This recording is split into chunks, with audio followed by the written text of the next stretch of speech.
Representative Darrin Camilleri.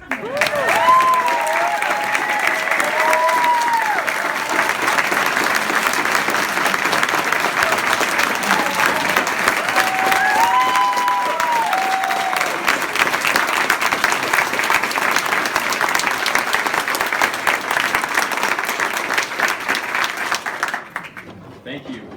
Can you hear me? You good? Okay. Thank you all for being with me tonight. Special thank you to Justice McCormick, the Brownstone Board of Trustees, Senator David Kniezek, Representative Erica Geis, Frank Liberati, Representative Liberati, Pastor Jack Eggleston, and a couple of representatives out here too. I see Representative Leslie Love, Representative Harvey Santana and Sylvia Santana, Representative-elect Jewel Jones. Thank you all for being with us tonight too. And thank you to my family for joining us today. To all of the elected officials and community leaders who helped us out throughout this campaign, thank you so much for your leadership. And to my family, thank you for your constant love and support throughout this entire process. And to my team, raise your hand if you're out here. There we are. Very excited.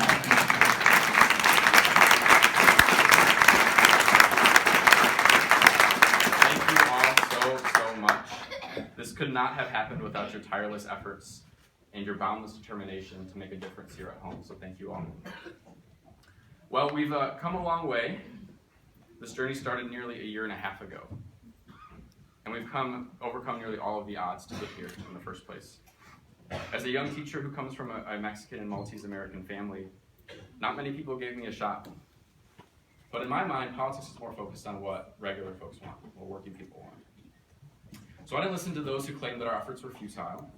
I listened to folks here at home. I listened to you. I knocked on your door, probably. I made phone calls.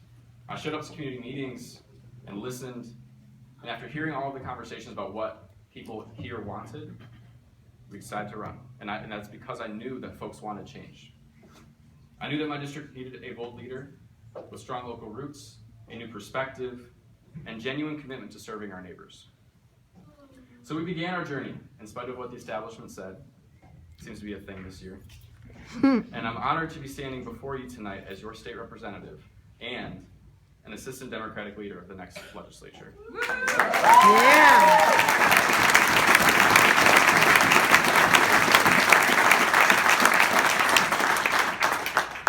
As thousands of you know from conversations on your doorsteps, as your state representative, I will make your values, our values, and your issues my mission when we get to Lansing.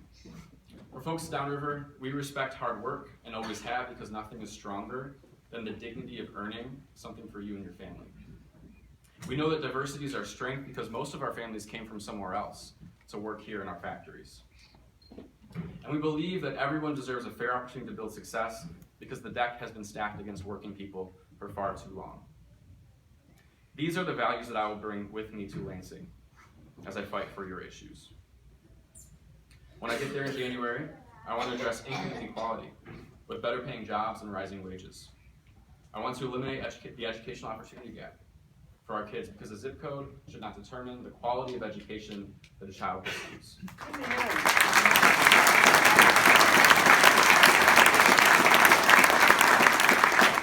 I want to stand up for our seniors by repealing the senior pension tax. Yeah. But also ensuring proper care as they age. And I want to protect our veterans and our first responders and guarantee that they receive the benefits that they've earned.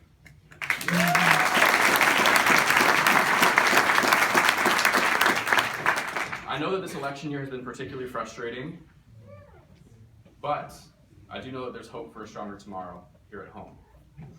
That's because I strongly believe in the politics of promise and possibility. And we were successful this year when nobody thought we would be. But I believe that because when we listen to each other, when we work together, we can create communities where everyone has a chance to achieve the dream of living a purposeful, meaningful, and prosperous life. But it'll take a new leadership to get it done. And I pledge to be that voice, advocating for all of us every step of the way while I'm in Lansing.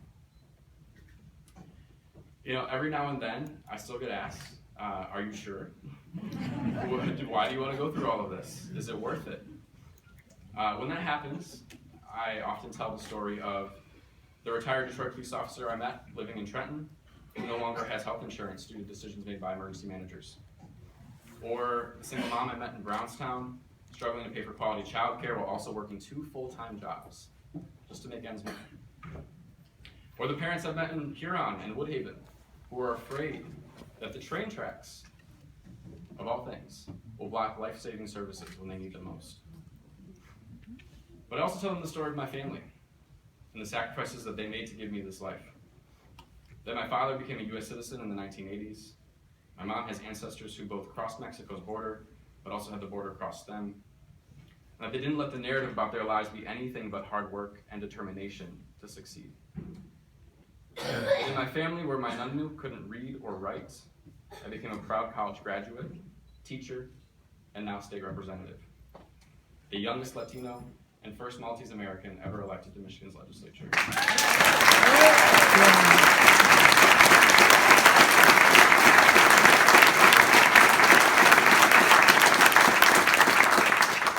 Michigan's story can allow for people like me to be here today, to thrive, to make a difference in our community. And as Theodore Roosevelt once said, far and away the best prize that life has to offer is the chance to work hard at work worth doing. Downriver, you are worth it. All of you are worth it. I'm ready to work hard for you.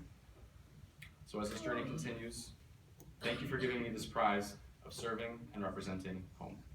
Thank you.